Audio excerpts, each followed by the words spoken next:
बिस्मिल्लाहिर्रहमानिर्रहीम अल्हम्दुलिल्लाहि रब्बिल आलमीन अस्सलातु वस्सलामु अला खातमन नबिय्यीन व आलिहि तय्यबीन अत्ताहिरीन अल मासूमीन अल्लाहुम्मा सल्लि अला मुहम्मदिन व आलि मुहम्मद। कंहिं बि तंज़ीम ऐं तहरीक जे साल जे तकमील ते लाज़मी थींदो आहे त तंज़ीम जा सभु उहिदेदार, सभु ज़िम्मेदार ऐं जेतिरे क़दुरु मुमकिन हुजे अराकीन वेहनि, गॾिजी पंहिंजे साल जे पूरी कारकर्दगीअ खे ॾिसनि ऐं ईंदड़ साल जे लाइ पंहिंजो पाण खे तयारु कनि।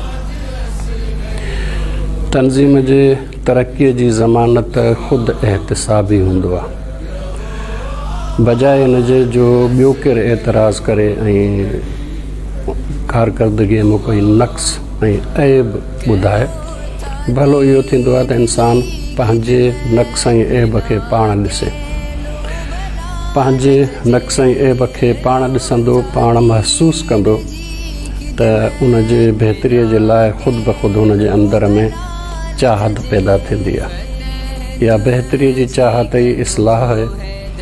इस्लाह हर इंसान खे हर वक़्तु ज़रूरी आहे। हर तंज़ीम, हर तहरीक, हर इदारे जे लाइ लाज़मी आहे।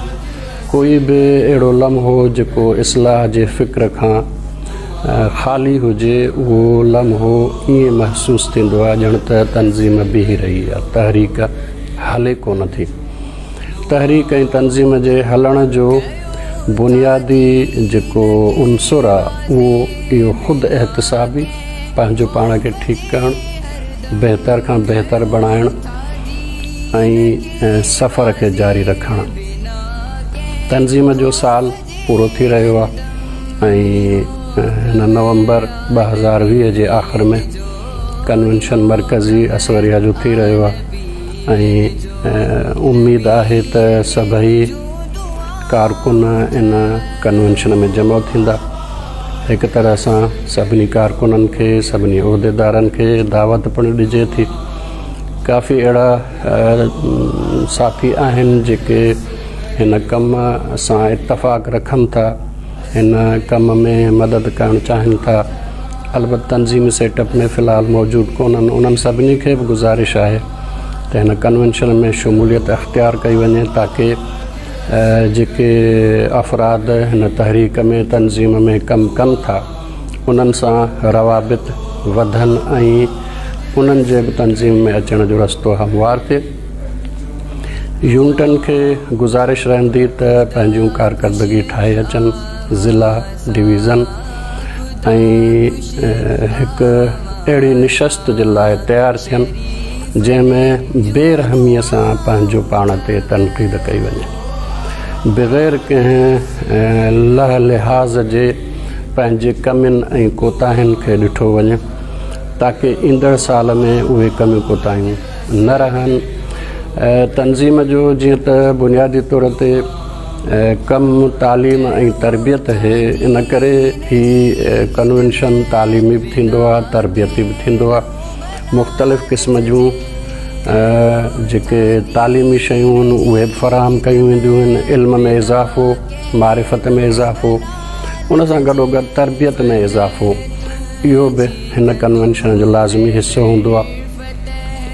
हिन कन्वेंशन में जेके तरबियती शयूं आहिनि उन्हनि मां अहम तरीन शइ सब्र जी सिख्या आहे। इन करे त मौला अमीरुल मोमिनीन फरमायो आहे त सब्र ईमान जो सर आहे। जंहिं वटि सब्र आहे त ज़ाहिर आहे उन वटि सर आहे। सर आहे त हिन जो मतिलबु आहे त हुनजे अंदरि ईमान ज़िंदा आहे।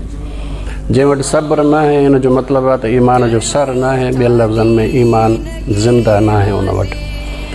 मुख़्तलिफ़ निशस्तुनि में वक़्त ते अचणु, वक़्त ते वञणु, मुसलसल वेहणु, पंहिंजी आराम ऐं निंड खे फिटाइणु, ये मुख़्तलिफ़ तरीक़नि सां मुख़्तलिफ़ क़िस्म जूं सब्र जूं जेके शाख़ूं आहिनि उहे इंसान जे वजूद में ठहनि थियूं। इन करे सभिनी दोस्तनि खे गुज़ारिश आहे त सब्र जी तरबियत हासिलु करण जे लाइ बि पंहिंजो ज़हन तयारु करे अचनि हिते मुख़्तलिफ़ निशस्तुनि में के निशस्तूं डिघियूं बि थींदियूं मुसलसल वेहण जी ऐं इन तरह सां सब्र जी तरबियत मिलंदी। अहिड़े नमूने सां वक़्त ते खाइण, वक़्त ते पीअण, वक़्त ते सुम्हणु, नज़्म जी पिणु जेको आहे तरबियत मिले थी।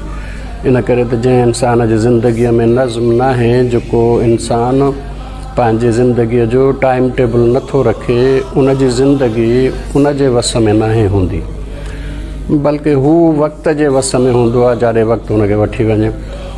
इंसान जॾहिं चाहे थो त पंहिंजी ज़िंदगी पंहिंजे वस में वठे त उनजो तरीक़ो सिर्फ़ु हिकिड़ो आहे त पंहिंजी ज़िंदगीअ जो टाइम टेबल ठाहे। कन्वेंशन में इन टाइम टेबल जे मुताबिक़ बि इंसान जी तरबियत थिए थी त इंसान कीअं पंहिंजे ज़िंदगी जे वक़्त खे तक़सीम करे ऐं मुख़्तसिर वक़्त मां कीअं बहितर खां बहितर नतीजा हासिल करे। इन करे हिकिड़ो दफ़ो वरी गुज़ारिश आहे सभिनी तहरीकी तंज़ीमी दोस्तनि जी ख़िदमत में तशरीफ़ आणनि, पंहिंजी कारकर्दगी बयानु कनि, पंहिंजी कारकर्दगीअ ते तनक़ीद लाइ आमादा थी अचनि ऐं ईंदड़ साल जे लाइ तयारी, जंहिंमें नवनि उहिदेदारनि जी इंतिख़ाब बि थींदो आहे ऐं इन सां गॾोगॾु सालाना प्रोग्रामनि जे लाइ तयारी बि थींदी आहे ऐं राय शुमारी बि थींदी आहे। इंशाअल्लाह ही कन्वेंशन तंज़ीम ऐं तहरीक जे लाइ हिकु बहितर कन्वेंशन साबित थींदो ऐं अॻियों साल इंशाअल्लाह असां सभु नए जोश ऐं जज़्बे सां अल्लाह तबारक व तआला जे हिन दीन जे लाइ, मुहम्मद व आले मुहम्मद अलैहिस्सलातु वस्सलाम जे हिन मकतब जे लाइ पंहिंजूं कोशिशूं तेज़ कंदासीं ऐं जोश ऐं जज़्बे सां कमु कंदासीं इंशाअल्लाह। वस्सलामु अलैकुम व रहमतुल्लाहि व बरकातुहू।